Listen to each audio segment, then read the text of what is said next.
Welcome to the KD creative point. Like करें, subscribe करें, notification bell पे select कर ऑल पे सेलेक्ट करें ताकि लेटेस्ट अपडेट आप तक पहुंच सके और दोस्तों के साथ शेयर करना ना भूलें। केडी क्रिएटिव पॉइंट कुछ ऐसे क्वेश्चन आपके लिए लेके आया है जो आपके एग्जाम के दृष्टिकोण से बहुत ही महत्वपूर्ण है। ऐसे ही क्वेश्चन केडी क्रिएटिव पॉइंट आपके लिए लाता है जो आपके एग्जाम में बहुत ही हेल्पफुल हो। जिस तरह का आप लोग देखते होंगे कि सिमिलर टाइप का क्वेश्चन आपको एग्जाम में देखने के लिए मिलता होगा, उसी टाइप का क्वेश्चन केडी क्रिएटिव पॉइंट आपको प्रोवाइड कर रहा है। यह सवाल आपको एसएससी, सीजीएल, बिहार एसआई और बीपीएससी, सीडीपीओ के एग्ज़ाम के दृष्टिकोण से बहुत ही महत्वपूर्ण है। चलिए चलते हैं सवाल की ओर। मूत्र में गंध आने का कारण क्या है? मूत्र में जो गंध आती है उसका क्या कारण है? उसमें क्या पाया जाता है जिसकी वजह से मूत्र गंध करती है? ब्यूटेन, प्रोपेन, मीथेन या अमोनिया? इसका सही जवाब होगा डी, अमोनिया। अमोनिया जो होती है वो एक रंगहीन गैस होती है और ये हवा से हल्की होती है।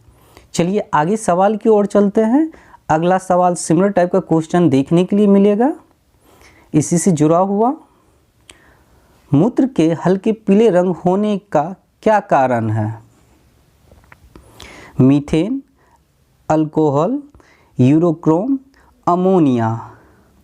इसका सही जवाब होगा सी, यूरोक्रोम। यूरोक्रोम कैसी बनता है वो मैं आपको बता दूं जानकारी के लिए। हीमोग्लोबिन के टूटने के कारण जो बनता है वो यूरोक्रोम बनता है। चलिए आगे सवाल की ओर चलते हैं। यूरोक्रोम से ही संबंधित अगला सवाल आपको देखने के लिए मिल रहा है। देखिए, मैंने इससे पहले के सवाल में आपको बताया ही था कि यूरोक्रोम किसके विखंडन के कारण बनता है? आरबीसी, डब्ल्यूबीसी, हीमोग्लोबिन या मायोग्लोबिन? इसका सही जवाब होगा हीमोग्लोबिन। इसका सही जवाब होगा। मैं आपको इससे पहले भी बताया था, हीमोग्लोबिन के टूटने से जो बनता है वो यूरोक्रोम बनता है। चलिए आगे सवाल की ओर चलते हैं। आपको जितना भी क्वेश्चन आपको इस साइंस पेपर में देखने के लिए मिलेगा वो सारा सिमिलर टाइप का क्वेश्चन देखने के लिए मिलेगा। ऑक्जेलिक अम्ल का स्रोत क्या है? अंजीर का वृक्ष, नीम का वृक्ष, सारेल का वृक्ष या पीपल का वृक्ष? इसका सही जवाब होगा सी, सारेल का वृक्ष। सारेल के वृक्ष से संबंधित मैं कुछ जानकारी आपको बता दूं। यह आपसे ये भी क्वेश्चन एग्जाम में बन सकता है कि सारेल का वृक्ष सबसे ज़्यादा कहाँ पाया जाता और कौन से क्षेत्र में पाया जाता है। यह जो सारेल का वृक्ष जो पाया जाता है वो बिहार, असम, बंगाल में उगाई जाती है और ये पाई भी जाती है। आपसे इस तरह का भी सवाल एग्जाम में बन सकता है, इसलिए मैं सारा जो भी इनसे जुड़ा हुआ क्वेश्चन बनता है वो मैं सारा बता रहा हूँ। चलिए आगे सवाल की ओर चलते हैं। ऑक्जेलिक अम्ल का उपयोग किया जाता है, वो किस चीज़ में किया जाता है? फंगस रोधी दवाइयों में, गंध को मिटाने में, फोटोग्राफी में या कांच साफ करने में? इसका सही जवाब होगा सी, फोटोग्राफी में। फोटोग्राफी में जो ऑक्जेलिक अम्ल का प्रयोग किया जाता है। आपसे ये पूछा जा सकता है कि ऑक्जेलिक अम्ल का जो बनाया गया था वो कब बनाया गया था या कब खोजा गया था? तो अगर इस तरह का सवाल आपको बने तो वो होगा 1816 ईस्वी में। और किस देश के द्वारा बनाया गया था? फ्रांस के द्वारा। ये भी पूछा जा सकता है, क्वेश्चन कुछ भी एग्जाम में बन सकता है, इसलिए आपको ये सारा चीज़ आप ध्यानपूर्वक देखें कि इस कब बना फोटोग्राफी जो का उपयोग किया गया था, ये कब किया गया था और किस जगह किया गया था प्रथम बार। इस तरह का भी क्वेश्चन एग्जाम में बन सकता है, इसलिए जितना भी जुड़ा हुआ इससे क्वेश्चन बनता है मैं वो सारा बता रहा हूँ आप लोग को। काला तांबा के रूप में जाना जाता है? Encyclopedia, black copper oxide, melaconite, copper monoxide. इसका सही जवाब होगा सी, मेलाकोनाइट। चलिए आगे सवाल की ओर चलते हैं, जिसमें इम्पोर्टेंट जानकारी बताना होता है मैं उसमें बता देता हूं, और जिसमें कोई इम्पोर्टेंट जानकारी नहीं बन रहा है, जो सिर्फ एक सवाल है, वो उसमें बता के मैं आगे निकल जाता हूं, जिससे कि आपका कुछ समय बच सके और जल्द से जल्द ज़्यादा से ज़्यादा समय में ज़्यादा से ज़्यादा क्वेश्चन आपका रिवाइज हो सके। चलिए आगे सवाल की ओर चलते हैं। अगर मेरा वीडियो आप लोग को पसंद आ रहा है तो लाइक करें और दोस्तों के साथ शेयर करें। चलिए आगे सवाल की ओर चलते हैं। मेलाकोनाइट का रासायनिक नाम क्या है? ठीक देखिए ना, इससे पहले मैं आपको बताया था और मैं उसका रासायनिक नाम बताने जा रहा हूँ। उसी टाइप का क्वेश्चन है, उसी से जुड़ा हुआ क्वेश्चन है। चलिए इसका जवाब क्या होता है? Black copper oxide, encyclopedia, copper monoxide, cupric oxide. इसका सही जवाब होगा क्यूप्रिक ऑक्साइड, यानी डी इसका सही जवाब होगा। मैं इसके बारे में कुछ जानकारी आपको बता दूं। खनिजों से यह निकलता है और ये सबसे ज़्यादा जो पाया जाता है पेरू में और दक्षिण अमेरिका में। चलिए आगे सवाल की ओर चलते हैं। वो रासायनिक प्रतिक्रिया जिसमें ताप की उत्पत्ति होती है, वो कौन सी प्रक्रिया है? अपचयन अभिक्रिया, रेडॉक्स अभिक्रिया, ऊष्मा शोषी अभिक्रिया या ऊष्माक्षेपी अभिक्रिया? इसका सही जवाब होगा ऊष्मा अभिक्रिया, ऊष्माक्षेपी अभिक्रिया। इसका सही जवाब होगा डी। आप मेरे साथ भी आप अपना टेस्ट लगा सकते हैं। चलिए आगे सवाल की ओर चलते हैं। वह रासायनिक प्रतिक्रिया जिसमें ऊष्मा का शोषण होता है, ऊष्मा शोषी अभिक्रिया, ऊष्माक्षेपी अभिक्रिया, अपचयन अभिक्रिया या रेडॉक्स अभिक्रिया? इसका सही जवाब होगा ए, ऊष्मा शोषी अभिक्रिया। चलिए आगे सवाल की ओर चलते हैं। अगला सवाल आपको देख रहे हैं ना, लगातार आपको सिमिलर टाइप का क्वेश्चन देखने के लिए मिल रहा है। अगला सवाल आपको इसी से जुड़ा हुआ मिलेगा। ऑक्सीकरण में तत्व की संयोजकता क्या होती है? क्या होती है? घटती है, बढ़ती है, पहले घटता है तब बढ़ता है, पहले बढ़ता है तब घटता है? उसमें क्या होता है? उसमें जो होती है वो क्या होती है? बढ़ जाती है। बी इसका सही जवाब होगा। चलिए आगे सवाल की ओर चलते। इसी से जुड़ा हुआ आपको सिमिलर टाइप का क्वेश्चन मिलेगा। इसी से संबंधित देखने के लिए आप ध्यानपूर्वक देखें, क्योंकि सिमिलर टाइप का क्वेश्चन क्या होता है कि आपको बहुत ही ज़्यादा कन्फ्यूजन क्रिएट करता है। अगर इस तरह का आपको कन्फ्यूजन क्रिएट हो रहा है तो इसको क्या करें, अपने नोटबुक में लिख ले, ताकि आप इसको बार बार देखने से क्या होगा कि आपको ये अच्छी पूर्वक याद हो जाएगा। चलिए आगे सवाल की ओर चलते हैं। अपचयन में तत्वों की संयोजकता क्या होती है? घटती है, बढ़ती है, पहले बढ़ती है तब घटती है, ना तो घटती है ना ही बढ़ती है? क्या होती है? ये बढ़ जाती है, यानी बी इसका सही जवाब होगा।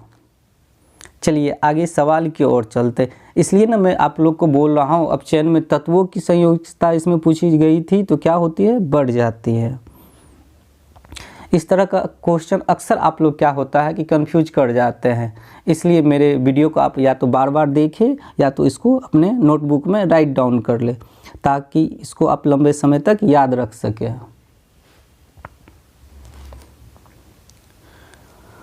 पादप कोशिका में उपस्थित होती है, वो क्या चीज़ होती है जो उपस्थित होती है पादप कोशिका में? सेल्यूलोज, प्लाज्मा झिल्ली, कोशिका झिल्ली या कोशिका भित्ति? इसका सही जवाब होगा डी, कोशिका भित्ति। कोशिका भित्ति जो होती है वो 3 प्रकार की होती है। ये भी क्वेश्चन बन सकता है आपके एग्जाम में कि कोशिका भित्ति कितने प्रकार की होती है। वो जो होती है वो 3 प्रकार की होती है।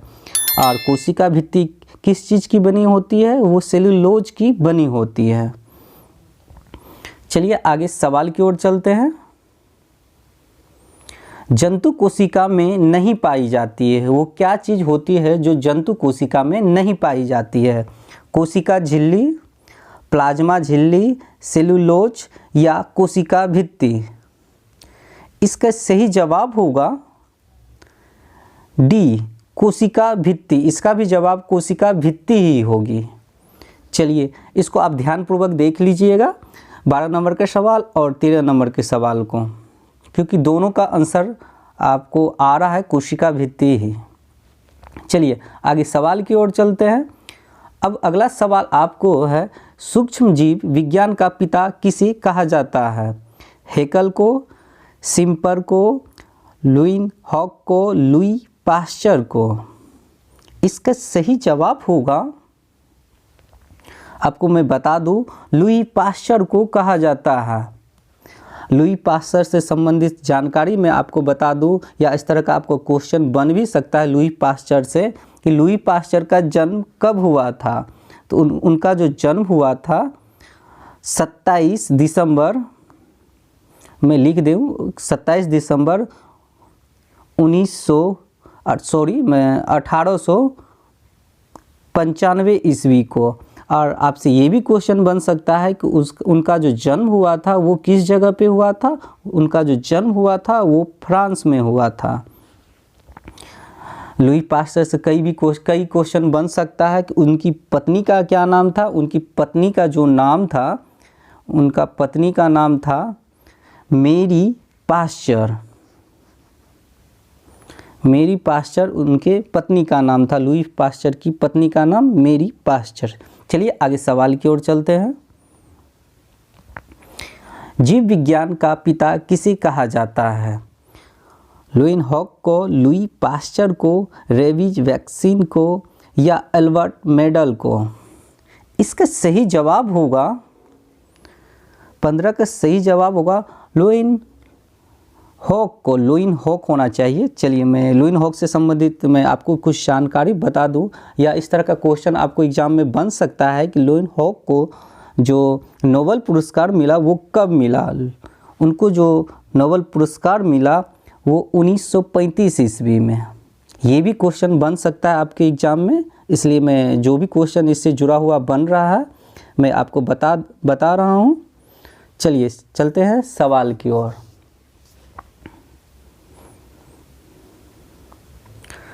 लवक की खोज किसने किया था? लवक से संबंधित आपको क्वेश्चन देखने के लिए मिल रहा है। लुई पाश्चर ने, सिम्पर ने, लॉर्ड मैकाले ने या हेकल ने?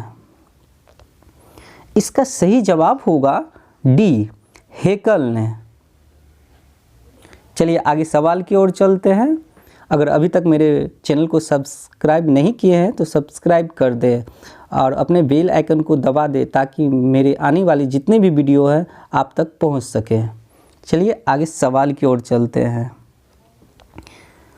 क्योंकि जितने भी एग्ज़ाम होने वाली है उनके उसको ध्यान में रखते हुए ये सारा क्वेश्चन बनाया गया है केडी क्रिएटिव पॉइंट के द्वारा और आपको प्रोवाइड कर रहा है ताकि आप अपने एग्ज़ाम में बेहतर स्कोर कर सकें और अपना रिजल्ट बना पाएँ।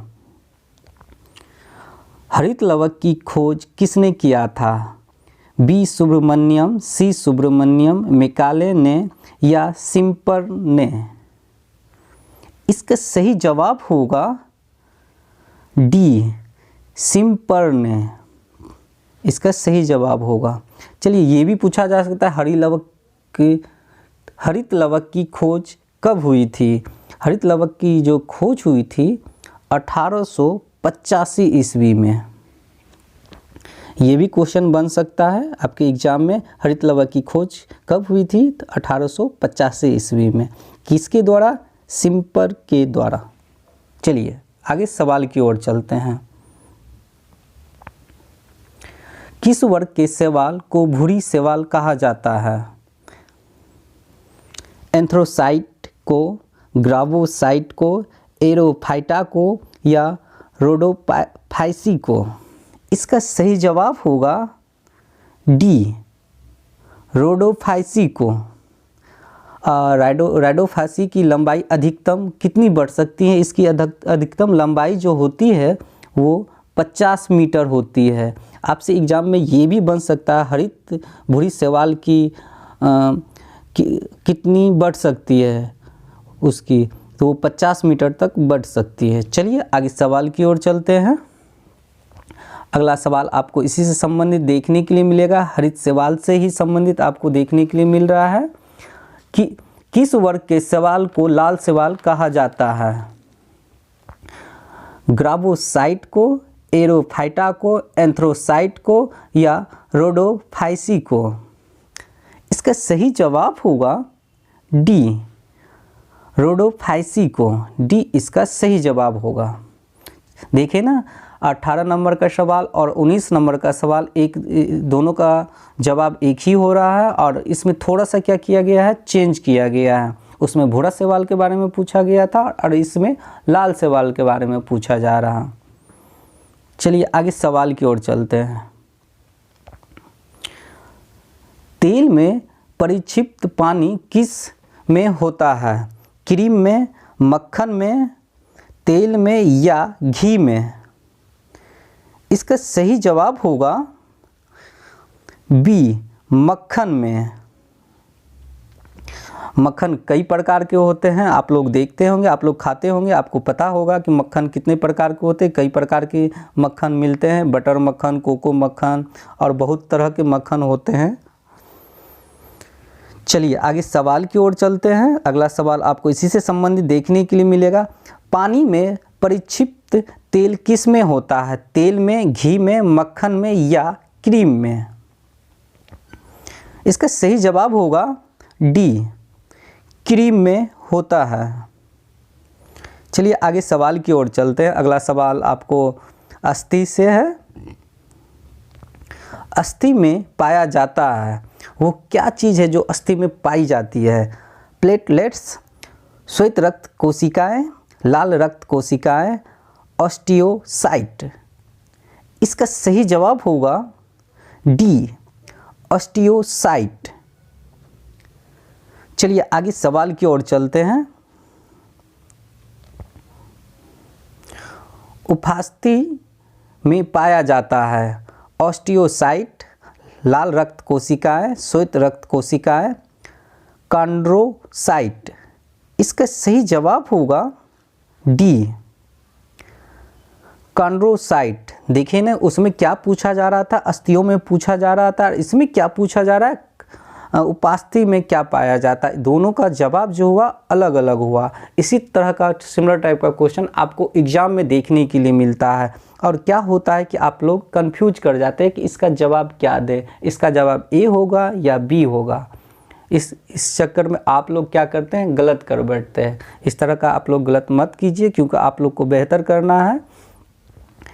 और इस तरह का अगर आप लोग को कन्फ्यूजन हो रहा है तो इस तरह का आपको मेरे प्लेलिस्ट में बहुत सारे क्वेश्चन साइंस पेपर के, आर्ट्स पेपर के डाला गया है, और उसमें आप जाके देख सकते हैं। मेरे प्लेलिस्ट में बहुत सारे ऐसे कन्फ्यूजन टाइप के क्वेश्चन हैं, और आप उससे अपना स्कोर बेहतर कर सकते हैं मेरे वीडियो को देख के। चलिए आगे सवाल की ओर चलते हैं। रुधिर में पाया जाता है कॉन्ड्रोसाइट, आरबीसी, थ्रोम्बोसाइट या ग्राबोसाइट? इसका सही जवाब होगा सी, थ्रोम्बोसाइट। इसका सही जवाब होगा। और आप ध्यानपूर्वक देखिएगा, इसी से जुड़ा हुआ क्वेश्चन आपको नेक्स्ट देखने के लिए मिलेगा। क्या होता है, कन्फ्यूजन टाइप का क्वेश्चन उसको ध्यानपूर्वक देखा जाता है, और क्या होता है कि इसमें ही आप लोग को ज़्यादा प्रॉब्लम होती है। अब क्या पूछा जा रहा है, इसमें फ्लेक्स से संबंधित क्वेश्चन आपको देखने के लिए मिल रहा है। प्लेग की पिस्सियों का वाहक होता है वो क्या होता है? कुत्ता, सुअर, बिल्ली या चूहा? इसका जो आंसर होगा वो होगा डी, चूहा। मैं आपको चूहा से संबंधित कुछ क्वेश्चन जो बनते हैं वो बता दूं कि आपसे अगर एग्ज़ाम में पूछा जाए कि चूहा कौन सी प्राणी है, तो चूहा जो है स्तनधारी प्राणी है। चूहा का अगर आपसे पूछा जाए वैज्ञानिक नाम क्या है, तो चूहा का वैज्ञानिक नाम रेटस है। और ये किस संघ से है, ये भी क्वेश्चन बन सकता है आपको एग्जाम में। ये किस संघ का प्राणी है, तो ये रज्जुकी संघ का प्राणी है। और इससे संबंधित एक और भी क्वेश्चन बन सकता है कि इसका जीवन काल कितना होता है, चूहे का जीवन काल।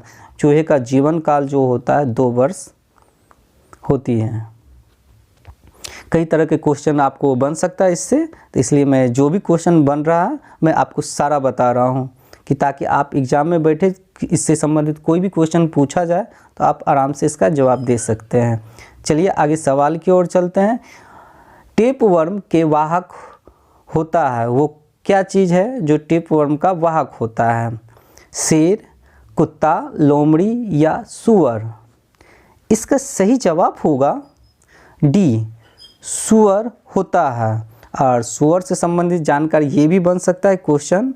और जानकारी आपको मैं बता दूं कि सुअर सबसे ज़्यादा जो पाया जाता है पूरे वर्ल्ड में वो इंग्लैंड में पाया जाती, काफ़ी ज़्यादा पाया जाता है। अगर आपसे यह क्वेश्चन आपके एग्ज़ाम में पूछा जाए कि सुअर सबसे ज़्यादा भारत में किस जगह पे पाया जाता है, तो वो हरियाणा में। अगर आपको ये पूछा जाए कि सुअर की जो उम्र होती है वो 15 वर्ष होती है, ये भी क्वेश्चन बन सकता है। इसलिए आपको एग्ज़ाम में ये नहीं कहा जा सकता कि आपको मैं जो पढ़ा रहा हूँ हूबहू क्वेश्चन आपको देखने के लिए मिले।